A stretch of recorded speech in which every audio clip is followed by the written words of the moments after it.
We are all called to be saints. St. Paul tells us in Romans 1:7 and 1 Corinthians 1:2. And in more modern times, Karl Rahner has made the startling statement that we must all be mystics too. Most Christians, in all humility, would be reluctant to lay claim to being either saints or mystics.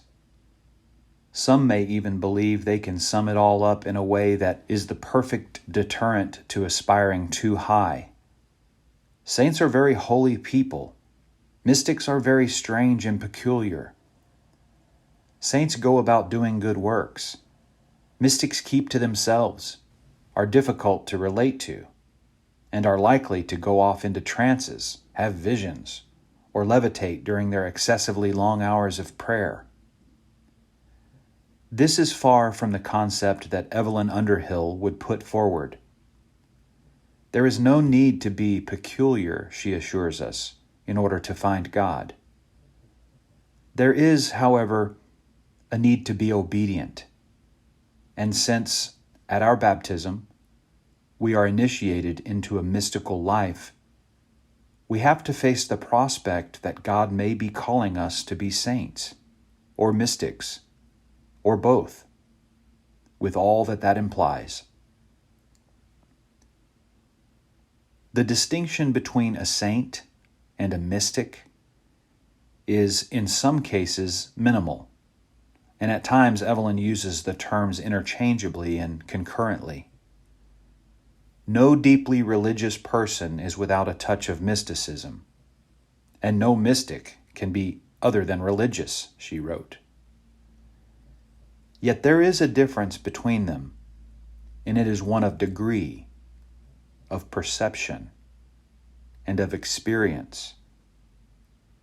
The mystic would claim, if forced to admit it, for real mystics prefer to keep their spiritual state a secret, a direct and heightened apprehension of God, and a unique and vivid intuition of reality.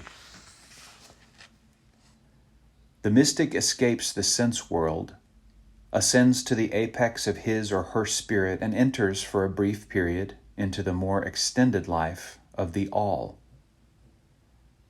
The true mystic is a genius in the school of divine love. Not to know about, but to be, is the essential distinguishing element of the mystic's spirituality. This may go against the egalitarian grain. After all, we are all Christians, and why should some be designated in a special or privileged way, as if they are uniquely favored by God?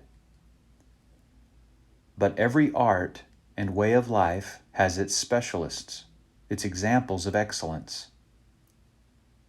As Evelyn points out, we do not call everyone a musician who has learned to play the piano. As Jesus warned his followers, many are called, but few are chosen.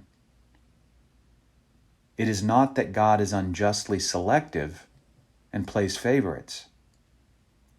The ones who miss out on the banquet are those who have wives, who have to go and bury parents, who are too afraid to sell everything or give up whatever is more important in their lives than God. The saints and mystics will not be found among these laggards. They are right up front, not because God allowed them to jump ahead in the line, but because they responded first.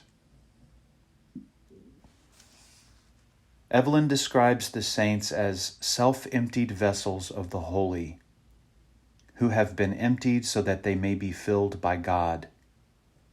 What happens after that is what Evelyn calls that mysterious give and take between His Spirit and us, in which the divine action comes first. This givenness is, for Evelyn, one of the essential characteristics of true mysticism, or indeed of any spiritual life. Evelyn writes that there are those who have a craving and a capacity for a reality beyond the bound of sense. Those people are the mystics. it should be noted that they must also have a huge capacity, if not in this case, a craving for suffering, because the mystic's path is difficult and at times dangerous and frightening. There may indeed be visions, trances, moments of deep ecstasy, but there is also the dark night of the soul to contend with. Yet both saints and mystics share the same divine vocation, to be tools of the supernatural, chosen vessels of the redeeming, transforming, creative love of God.